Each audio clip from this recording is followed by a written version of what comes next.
In a quiet neighborhood, one biker thought he could get away with anything. Cruising down the street with his buddies, he saw a dog just minding its own business. So he kicked it, laughing with no idea of the consequences. Little did he know, that dog's owner was none other than Jason Statham. Yes, asterisk the asterisk Jason Statham. The same guy known for taking down bad guys in action movies. But this time, the biker had crossed a line. With a cruel laugh and no remorse, he had no clue who he was messing with. What happened next would change everything. As the biker rode off, he couldn't have predicted how quickly his life was about to take a turn for the worse. Stay tuned, because the next few moments will leave you speechless. How will Statham react? And what's coming for the biker who thought he could get away with it all? What started as a routine flight quickly spiraled into an unforgettable drama that no one on board could have predicted. A confident and successful Black woman boarded the plane, eager to reach her destination. But as she made her way to her seat, the unthinkable happened. The pilot, a man entrusted with the safety of everyone, suddenly refused to fly the plane with her on board. The reason? Prejudice, plain and simple. The cabin was immediately filled with murmurs, passengers frozen in disbelief. How could this happen in today's world? As the tension mounted and the situation seemed poised to escalate, her husband, calm but determined, stepped forward. Armed with more than just words, he demanded accountability, making sure the pilot faced the consequences of his actions. What followed was nothing short of extraordinary.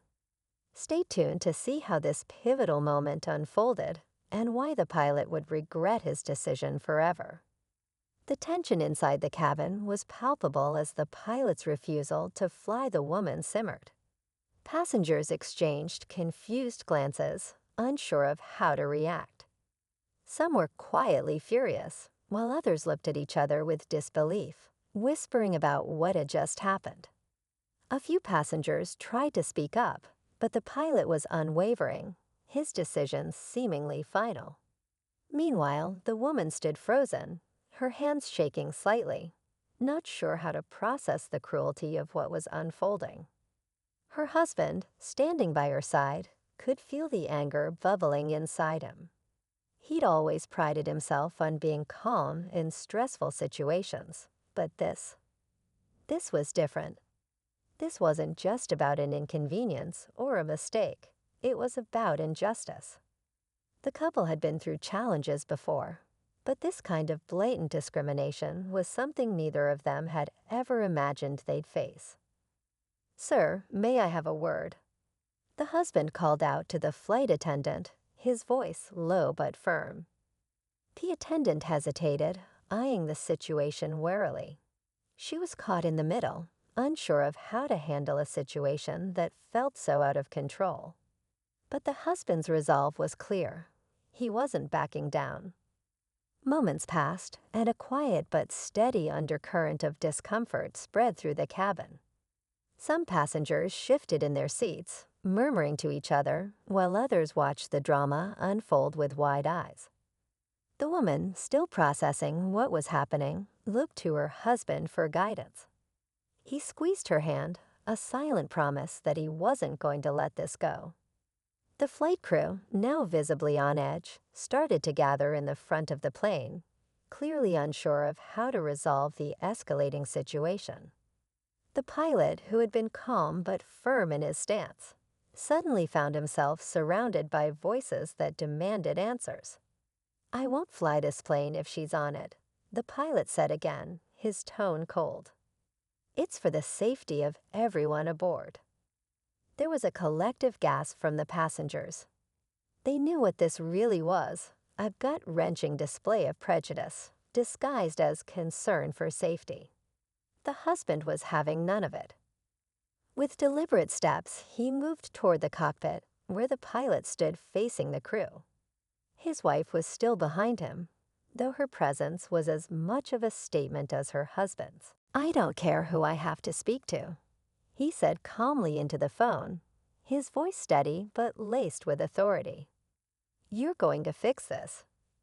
Now, the flight attendants watched him, their faces strained. They were trapped between the airline's policies and the realization that what was happening here, right now, was not something they could ignore. The woman's husband was no longer just demanding action for his wife. He was demanding justice. It was clear this wasn't a fight he was willing to lose. In the cockpit, the pilot sat silently, his jaw clenched, his eyes hard. He was used to authority, used to being in control. But today, that control was slipping through his fingers. He could feel the weight of every pair of eyes on him, the anger, the disbelief, and the quiet judgment. He didn't look back, but somewhere deep inside, he knew this was different. He was no longer the unquestioned authority. The cabin was no longer his domain. The seconds seemed to stretch into eternity. Every beep of the plane's equipment, every slight rustle of a seatbelt, every whispered conversation amplified the unbearable silence that had settled between the passengers and the flight crew. Tension was now an almost physical presence, thick in the air, as though the entire plane was holding its breath, waiting for something to happen. And then, just when it seemed like the situation might break into chaos, the door to the cockpit opened. A new flight attendant stepped in. Her presence, though calm, seemed to bring a sudden shift in the atmosphere. She moved toward the husband and whispered something urgently into his ear. His face tightened, his eyes narrowing slightly. He nodded, giving her one final look before turning toward the rest of the cabin. There was a brief moment of silence before a voice crackled over the intercom, sending a ripple of shock through the passengers. It was the captain. "We apologize for the delay," his voice echoed, sounding somewhat strained, "but there have been some changes.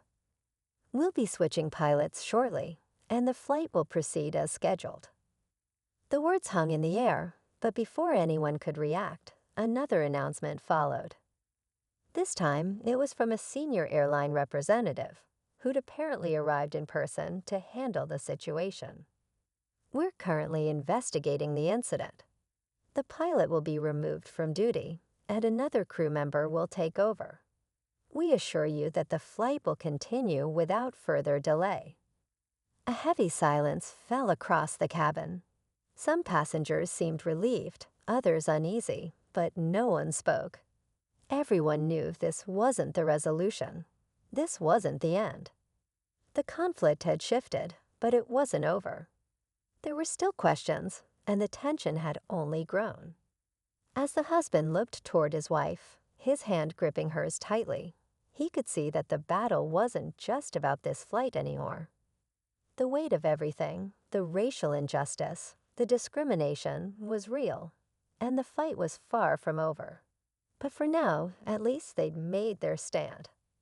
The doors to the cockpit closed again, and the new pilot entered, ready to take control. Yet as the plane began to move, there was a feeling in the air that this was only the beginning. What would happen next? Would there be consequences for the pilot's actions? Would this spark a greater change? And how far would they all go to make sure something like this never happened again? The flight had only just begun, and nothing would be the same. As the plane finally taxied down the runway, the heavy tension in the cabin began to settle, but only slightly. The new pilot, a woman in her mid-30s, took control with practiced ease, her calm demeanor a stark contrast to the chaos that had unfolded moments earlier. Yet something in the air remained thick, as though the passengers were holding their breath, waiting for what would come next. "I want to speak with the airline's head office," the husband said, his voice calm but tinged with authority. "Right now. If you're not going to fly, then someone else will." The confrontation was getting louder now, but it wasn't just the husband and pilot who were involved. Passengers started to speak up, some in support, some unsure of what was going on. One man, sitting near the front, stood up and walked towards the aisle. "Is this real?" he asked, shaking his head in disbelief. "You won't fly because she's a black woman." The words hung in the air, and a few others nodded, their faces mirroring the same shock and outrage. One woman near the back of the plane whispered to her neighbor, "I can't believe this is happening." The husband glanced back at the passengers, sensing their growing anger, but he kept his focus on the situation at hand. The airline had to answer for what was happening. This wasn't just about him or his wife anymore. It was about a system that had allowed this kind of behavior to continue unchecked. The flight attendants nervously looked at each other, unsure of what to do next. The captain, their leader, was making his stand, but now the passengers were beginning to challenge the very authority that had long been unquestioned. "Let me handle this," the husband finally said, turning back to the flight attendants. "I'm calling corporate. We'll take this up with the highest level." At that moment, the tension in the cabin seemed to reach its peak. Everyone was on edge, waiting for someone to make a move, waiting for the situation to either implode or resolve itself. The woman's heart raced. She had never imagined something like this would happen on a simple flight, let alone something this personal. Her mind was swirling with questions. How could someone, especially a professional, act with such blatant disregard for basic decency? What kind of world were they living in where something like this was allowed to happen in the first place? And as her husband prepared to escalate the situation, one thought burned brightly in her mind. There was no going back. Whatever happened next would change everything. The minutes seemed to drag on, each one heavier than the last. The passengers, once still and uncertain, now murmured amongst themselves, some glancing nervously toward the cockpit, others anxiously watching the flight attendants, waiting for a sign that the situation was about to resolve itself. But no one moved. No one dared speak up, except for the husband, who stood firm, eyes locked on the flight crew, refusing to back down. The flight attendants exchanged worried looks. One of them stepped forward and began speaking in hushed tones to the pilot, but her words did little to break the growing tension. The husband could feel the pressure building in the air. He could almost hear the collective heartbeat of the entire cabin. The woman, her heart pounding, couldn't tear her gaze away from the cockpit. Every moment felt like a lifetime. She was aware of the stares, the whispers, the growing sense of unease from the other passengers. But most of all, she felt the heavy weight of something bigger than the situation itself. It wasn't just about her. It was about what this moment represented. The racism, the inequality, the discrimination. The pilot's refusal wasn't just a personal attack. It was a stark reminder of how deeply these problems ran in society. And yet, it wasn't enough to break her. Not today. Her husband, still unwavering, pulled out his phone and dialed the airline's corporate line. The call rang through, and for a brief moment, the quiet hum of the plane filled the space, cutting through the tension like a sharp blade. His face was unreadable, focused, yet the weight of the moment pressed on him with an intensity he had never felt before. The woman and her husband, still standing side by side, exchanged a glance. The situation had shifted, but it wasn't over, not by a long shot. Their fight, as personal as it felt, was now part of something much larger. They had made it clear they wouldn't back down, but a new unease was beginning to creep in. This wasn't the end of their journey. It was just the beginning of something that could change everything. But just as the aircraft lifted off, an unexpected sound cut through the cabin, the unmistakable screech of an overhead compartment being yanked open. A passenger who had been sitting quietly in the front suddenly stood up. His face was pale, his eyes wide with panic as he began speaking in rapid, frantic tones. "There's something wrong with the engine," he shouted, his voice shaking. "I just overheard the pilot talking. It's not right. Something's off." For a moment, no one moved. The words hung in the air, sharp and terrifying. The flight attendants froze, their faces going ashen as they looked at each other, trying to process what was being said. The new pilot, who had been calm and in control just moments ago, looked visibly shaken. She exchanged a quick glance with the crew, her expression unreadable. The husband's eyes narrowed as he stepped forward, moving toward the aisle. "What do you mean something's off?" he demanded, his voice firm but edged with concern. The man who had spoken, his hands trembling, looked directly at him. "I overheard them talking. They said they couldn't get a full diagnostic check on the engine before we took off. The backup systems aren't working properly. They were going to call it off, but then they—" He paused, looking around, his voice dropping to a whisper. "They decided to go ahead with it anyway." A cold chill ran through the cabin. Was it possible? Was this all a coincidence, or had something more sinister been brewing behind the scenes? The husband's mind raced. The thought of flight safety being compromised in this way, after everything that had happened, was too much to ignore. "Is this true?" he asked, turning to one of the flight attendants, his voice growing more urgent. She looked at him, her face pale, then quickly turned toward the cockpit, clearly uncertain whether to speak out. Without waiting for her to answer, he made a quick decision. This wasn't just about one pilot anymore. It was about the safety of everyone on board. He was ready to escalate it. But in that moment, the flight attendant's response was delayed long enough to make him second-guess his next step. Before he could say another word, the overhead speaker crackled again, and the voice of the new pilot came through, her tone tight and unsteady. "Ladies and gentlemen, we are experiencing some technical difficulties. Please remain calm. We are in communication with ground control, and we will update you shortly." A ripple of anxiety spread through the passengers, whispers growing louder as the reality of the situation settled in. The woman's grip tightened around her husband's hand, both of them now fully aware of how quickly everything could go from bad to worse.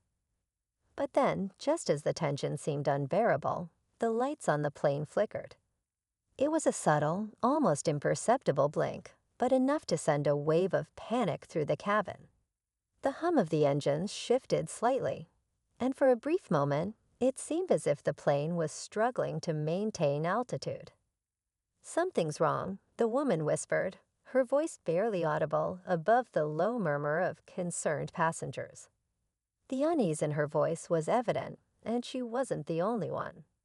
Around the cabin, people were starting to get restless, some even rising from their seats to approach the flight attendants, demanding answers. The husband's mind was racing now. He had been so focused on the fight against the pilot's prejudice, but this was something different. A real danger that could jeopardize everyone on the flight. Was the engine issue a fluke? Or was someone trying to cover up something much darker? And people screamed, gripping their seats as the plane seemed to lurch downward before stabilizing again. The cockpit door opened just slightly, and the new pilot's voice came through the intercom again, sounding much more strained now. "We are experiencing a technical emergency. Please remain in your seats, and we will have more information soon. Thank you for your cooperation." But the words didn't calm anyone. If anything, it only escalated the fear. The woman's heart raced in her chest. She glanced at her husband, seeing the same concern in his eyes. They were no longer just fighting a personal battle. They were caught in something far bigger, and they had no way of knowing who was truly in control. As the plane leveled off, a sense of dread began to settle over the passengers. The danger wasn't just about the pilot's prejudice anymore. It was about whether they'd make it through this flight at all. The plane seemed to hang in the air like a suspended moment in time. The brief but violent shake had left the passengers in a state of heightened anxiety, and now the silence that followed felt even more deafening. Everyone was bracing for something, waiting for the other shoe to drop. The woman and her husband shared a look, their minds running through 1,000 possibilities, but neither could have predicted what would happen next. The captain's voice came through the intercom again, but this time it was different. "Ladies and gentlemen, I need you to remain calm. We're experiencing a serious issue with the aircraft systems. We have initiated emergency protocols, and we are returning to the nearest airport. Please fasten your seatbelts and prepare for a controlled descent." A collective gasp swept through the cabin. Passengers scrambled to tighten their seatbelts, some visibly shaking, others praying in whispered tones. The flight attendants moved quickly, instructing everyone to brace for impact. The woman gripped her husband's hand, trying to keep herself together, her heart pounding like a drum. The uncertainty of the situation was unbearable. Were they going to crash? As the plane began its descent, the couple exchanged one last look. This was it, the moment where everything would either fall apart or somehow be salvaged. They had fought for justice, for safety, for decency. But now they were fighting simply to stay alive. The plane's descent grew steeper, and the engines began to sputter, their powerful hum replaced by a series of unsettling noises that rattled the entire cabin. It was as if the aircraft itself was struggling, fighting against some invisible force. The lights flickered again, this time more intensely, casting eerie shadows across the faces of the terrified passengers. And then, as the ground approached rapidly, something unexpected happened. The cockpit door opened with a sharp click, and the new pilot, who had been in charge since the initial pilot's removal, stepped out onto the small platform. Her face was ashen, her hands shaking slightly, but her eyes were focused. "I need all of you to stay in your seats," she shouted, her voice cutting through the panic. "We're going to make it. We're almost there." But as her words echoed through the cabin, another sound filled the air, the unmistakable ring of a phone vibrating. The woman's husband turned sharply toward the source. A man a few rows ahead had pulled out his phone, looking frantic. "Who's calling now?" The husband muttered under his breath. The man answered the phone, his voice urgent and shaky. Yes, I'm on the plane." "What do you mean it's been tampered with?" The words hung in the air like a bomb waiting to explode. The husband's eyes widened as the man spoke more rapidly into the phone. "The engine? They sabotaged the engine." The man looked around the cabin, his expression panicked. "There's no way we're going to make it down safely." I knew something was off. The realization hit like a punch to the gut. The danger wasn't just a malfunction. Someone had intentionally tampered with the plane. Someone had sabotaged it. And the passengers on board were sitting ducks, unaware of the true extent of the threat they were facing. The husband's blood ran cold. His thoughts raced, trying to connect the dots. Had the pilot's refusal to fly the woman been part of a larger scheme? Was there more at play here than just a simple case of prejudice? His mind whirled with suspicion. The sabotaged engine, the strange timing of the pilot's refusal, the panic that seemed to follow them wherever they went. It all seemed too coordinated, too deliberate to be a coincidence. He turned to his wife, eyes wide. This isn't just about racism. It's bigger. Someone. Before he could finish, the lights flickered one final time, and the plane dropped suddenly. A series of screams echoed around them as the plane veered off course, the descent becoming wild and erratic. For a split second, everything seemed to stop. Time stood still. And then, just as quickly, the plane leveled out. The emergency landing was rough, but they had made it. As the wheels screeched against the tarmac and the plane came to a halt, there was no cheering, no sigh of relief. Just stunned silence. The only sound was the rattling of loose luggage and the heavy breathing of passengers who had just survived a nightmare. Minutes later, emergency personnel flooded the plane, rushing to assess the situation. But as the woman and her husband stepped into the aisle, their legs unsteady, something strange caught their eye. On the ground, near the base of the plane, a small group of airport officials was standing together in a huddle, and one of them was handing over a phone to a man in a black suit. The man looked familiar. It was the original pilot. He was alive, and he was standing right there watching them. As the emergency crew continued to secure the plane, the woman's heart began to pound again. There was something deeply wrong with this picture. The man they had thought was responsible for sabotaging the flight was now standing there, calm, composed, and very much alive. Had he orchestrated everything? Had he planted someone to deliberately take the plane down? And the final twist. The phone call the man had received on the plane, it wasn't just a warning. It was an asterisk confirmation asterisk that someone on board, someone who looked like one of the flight crew, had been working with him all along. The real danger wasn't over. It had just begun. The woman's husband grabbed her hand, and for the first time, they both realized the fight they had started wasn't a one-off battle.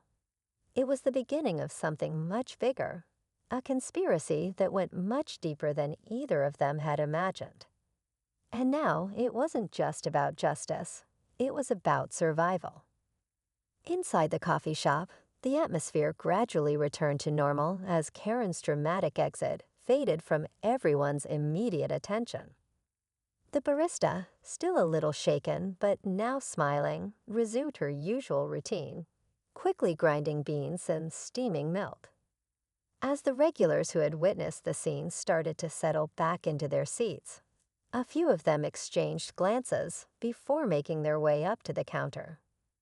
One of them, a middle-aged man with a thick beard, reached into his pocket and pulled out a wad of cash, holding it out to the barista. For dealing with that, he said with a grin, nodding toward the door where Karen had stormed out. A few other customers joined in, pulling together their spare change, and soon the tip jar was filled to overflowing. The barista's eyes widened with surprise, her smile growing as she realized what had just happened. The crowd cheered softly, a collective sense of relief and satisfaction hanging in the air. It was as if, in that brief moment of chaos, they had all come together to turn the situation around. The barista laughed, wiping away the stray tear that had formed at the corner of her eye.